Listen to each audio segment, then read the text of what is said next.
এই গাইস, আজকে আমি দেখাবো কিভাবে সাউন্ড বক্স অর্থাৎ হোম থিয়েটার রিপেয়ার করব বা মেরামত করব। প্রথমে এই বক্সটার পিছনের দিকের নাটগুলো খুলবো। সবগুলো নাট খোলা লাগবে না অবশ্যই, সাইডের নাটগুলো খুলবো।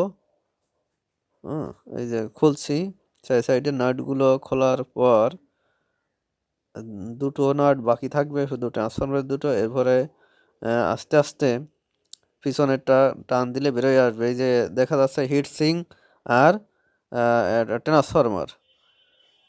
ট্রান্সফরমার দেখা যাচ্ছে। এই যে হচ্ছে ট্রান্সফরটা হচ্ছে 12 0 12 ভোল্টের এবং হচ্ছে 8.5 ভোল্টের ট্রান্সফরমার, আর হচ্ছে 4 এম্পিয়ার।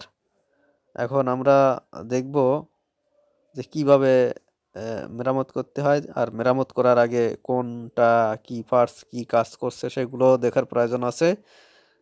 প্রথমে এই যে এফএমআইসি, এটি আছে এফএমআইসি, আর এটি হচ্ছে ইকুলাইজার বা ডিজিটাল ভোল্ট, মানে ভলিউম সিস্টেম আইসি। শুধু যে ভলিউম তা না, এরপরে এগুলো আছে ট্যাগ সাউন্ড, আর এইগুলো আছে অডিও আইসি, সাধারণত 20-30 দিয়ে করা হয়েছে।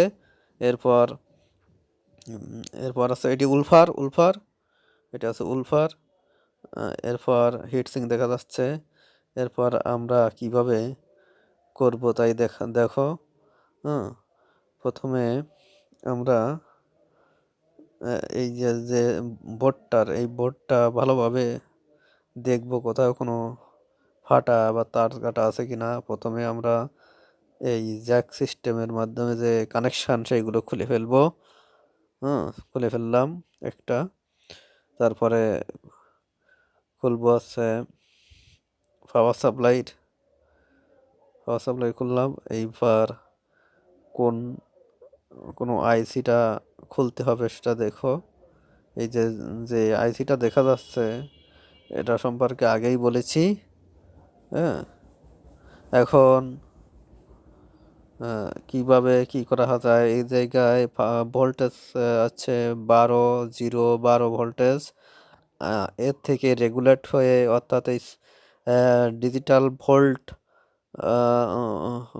ও ইকুলাইজার যে আইসিটা, এটায় সাধারণত 9 ভোল্ট সাপ্লাই দেওয়া হয়। এটা ঠিক আছে কিনা সেটা দেখা হচ্ছে। আর হচ্ছে ব্লুটুথ ও সিস্টেম আইসি, অর্থাৎ একটা মাইক্রোপ্রসেসর আছে যেটা সামনের দিকে থাকে বক্সের, সেটা সাধারণত 5 ভোল্ট দেওয়া হয়। সেই ভোল্টটা ঠিক আছে কিনা সেটাই মাপ হচ্ছে। তা সেই মাপটা ঠিক আছে কি, সেই মাপটা ঠিক আছে, কিন্তু এই যে ইকুলাইজার যে আইসিটা, অর্থাৎ ডিজিটাল ভোল্ট মিটারের যে আইসিটা, এই জায়গায় 9 ভোল্ট থাকার কথা, কিন্তু 9 ভোল্ট থেকে একটু বেশি ভোল্ট দেখাচ্ছে। অর্থাৎ এই যে ভোল্টটা দেখাচ্ছে, এটা আছে একুরেট 9 ভোল্ট হবে। তার চেয়ে বেশি হলে এই ইকুলাইজার আইসিটা নষ্ট হয়ে যাওয়া, অর্থাৎ কেটে যাওয়ার সম্ভাবনা থাকে। তাই এই ভোল্টটা ঠিকভাবে দেখতে হবে। একদম লোড ছাড়াই দিয়ে, পুরোনো আইসির লোড ছাড়াই দিয়ে এই ভোল্টটা মেপে দেখতে হবে। তাই এখানে একটু বেশি দেখা যাচ্ছে। তাই আমি আইডিয়া করছি যে এখানে যে 78 0 9 যে ভোল্টেজ রেগুলেটর আইসি, এইটাই পাল্টানোর পর তারপরে এই ডিজিটাল ইকুলাইজার ও ভলিউম যে আইসিটা, সেই আইসিটা আমি চেঞ্জ করব। তার আগে সব জায়গার একটু ভোল্টগুলো আমি দেখাচ্ছি। সাধারণত যে মেইন ভোল্টগুলো সাপ্লাই হয় সেগুলো আমি বলছি 5 ভোল্ট, 9 ভোল্ট। হ্যাঁ, তাহলে এসো এই বোর্ডটার দেখলাম। এই যে বোর্ড, এই আইসিটা এখন আমি খুলবো। এই আইসিটা খোলার পর ফিরে একটা নতুন আইসি রিপ্লেস দিব। আর সেই আইসি রিপ্লেস দেওয়ার পর আমি 78 0 9 রেগুলেটর আইসিটা সাধারণত রিপ্লেস করব। তাতাল দিয়ে কাজ করছি।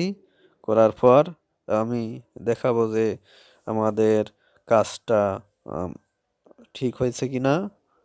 এই যে আইসিটা এখন, হ্যাঁ, এবার দেখা যাচ্ছে ভোল্টেজ সবগুলো ঠিক এসে গেছে। এখন নিশ্চয়ই বাজবে।